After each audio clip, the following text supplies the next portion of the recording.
one thing that I think they don't tell you is they're using $700 clears on some of these jobs.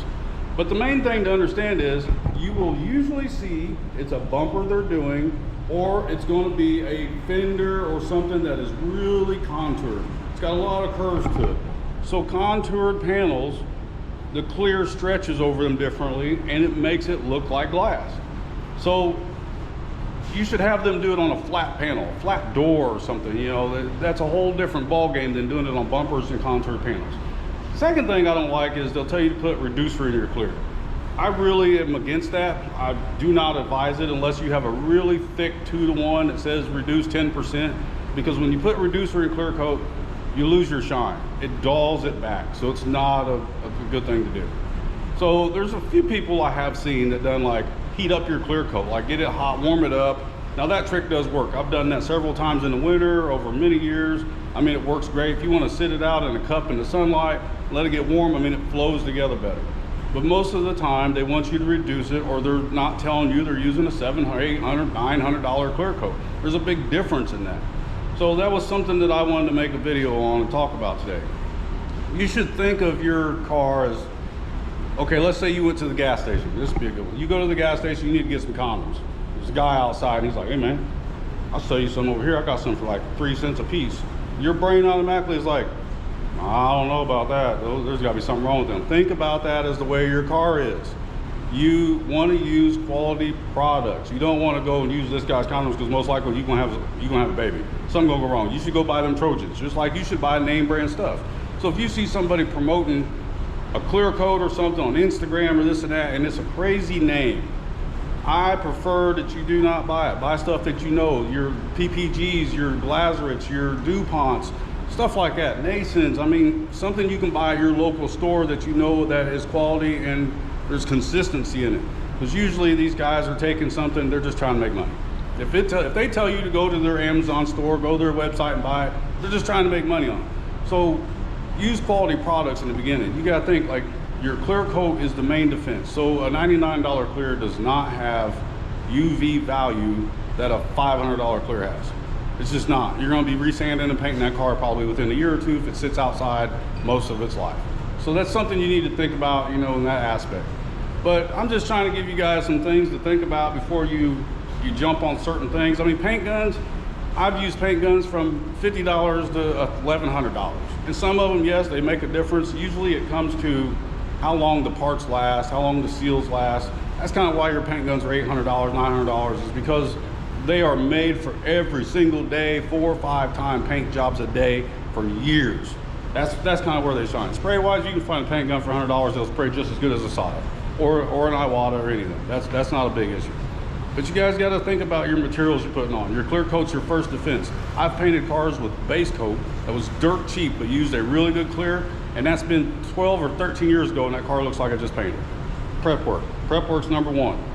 Prep work and your paint, Clearcoat is the number one thing. If you can't afford to buy a good one, just save up some money for a little longer. I'm telling you, it's worth the wait. Do not skimp out on your Clearcoat. That is a very important step. But anyway, we got a bumper here, so we're going to clear it. But I just wanted to let you guys think about that for a while. If you see somebody promoting something, you're like, oh, I want to buy that. You know, you do what you want to do with your money. I work for my money. I don't get paid from YouTube. I do not care about, you know, making money off of it like everybody else. So I'm not here to try and tell you or sell you something. I'm just trying to save you money. I work hard for my money, so I want whatever I buy to be worth what I'm spending my money on, just like you do. So just kind of shy away from those things. But we're going to spray this. I'm just going to kind of show you, like, this bumper will come out really, really shiny because it's a bumper, it's contoured. I don't think there's one bumper I've ever painted that wasn't slick. Like, usually they come out. I mean, you could do this with $90 clear. So we'll get this sprayed. We'll probably talk a little bit more and we'll close this out. Let's get going. So as you guys can see, we got the old Dreamsicle here. Kind of like this gun. Sprays pretty good. But we're going to spray this bumper. We're going to talk about some other, you know, things to be cautious about whenever you're selecting products and everything. I do like this gun. It sprays really well. Reminds me of my Sato.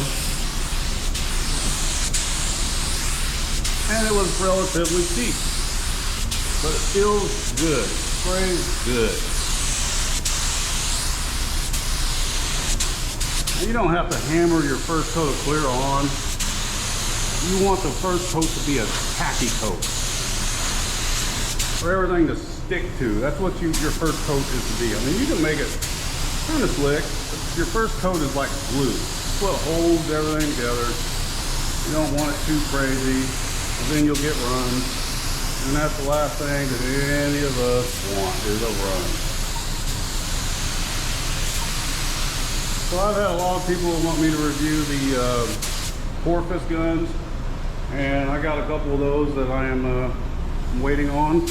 They have a new one out, and I pre-ordered it, so that will be in an upcoming video whenever they ship it to me. We'll see how that is. And I have the 717 Porpoise to review as well. And I'm kind of excited to try them because the 717 has a split, it has a split nozzle needle on it, kind of like the Iwatas do.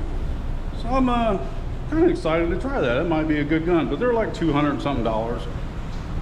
But yeah, guys, just think about what you're doing before you jump on something and buy it.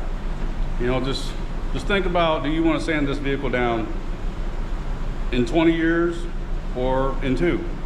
That's about it. You know, and I'm not trying to beat on any YouTubers out there. Like, you know, hey, you do your thing, whatever.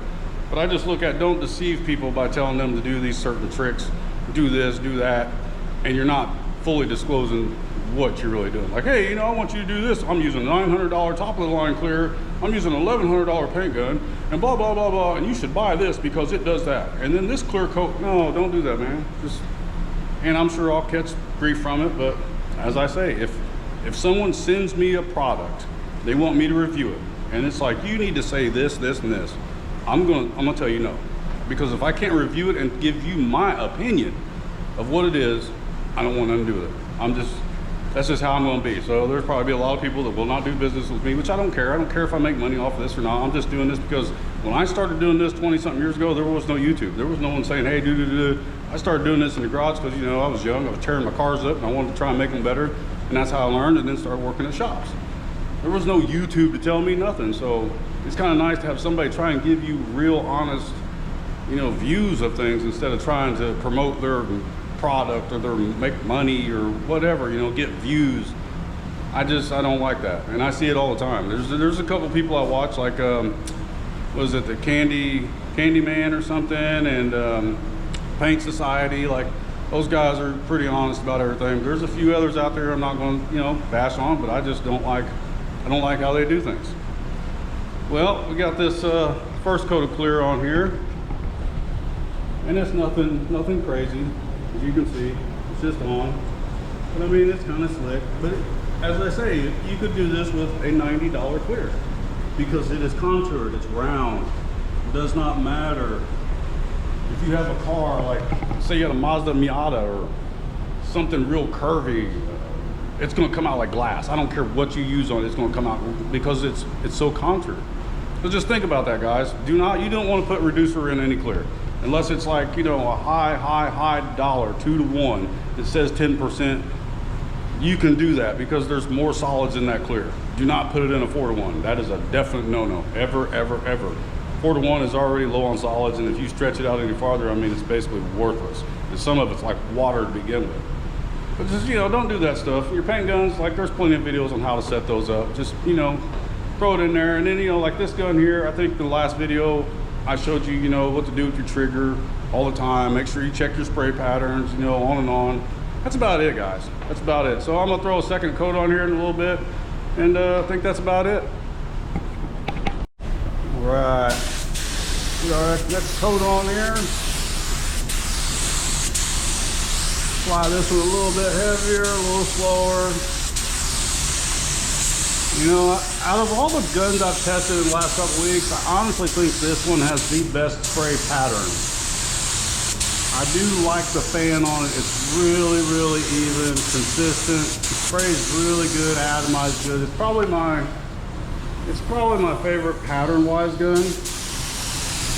Maybe that's just because I'm a solder guy and it literally feels just like I'm spraying it. It's not much different.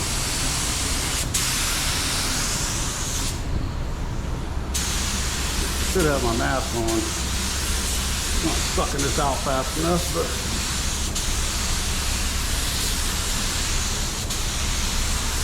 Anyway, you get the point.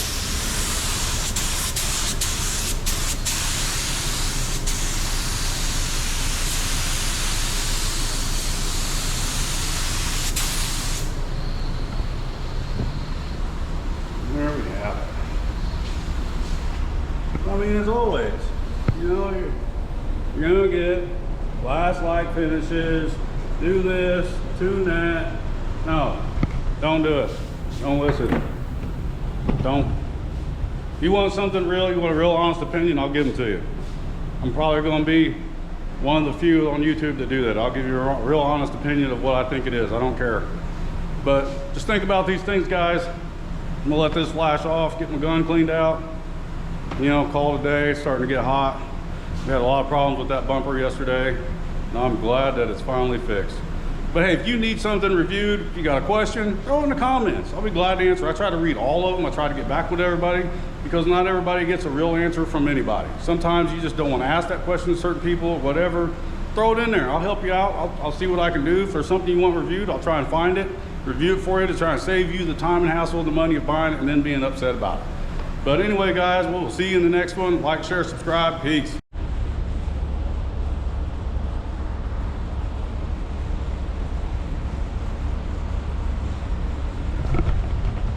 All right, guys, I just wanted to throw something out there, you know, like, I don't want people to take too much offense to this, but there's not like a single trick that's going to get you to spray clear coat like glass. It's just not out there. I don't care what anybody says.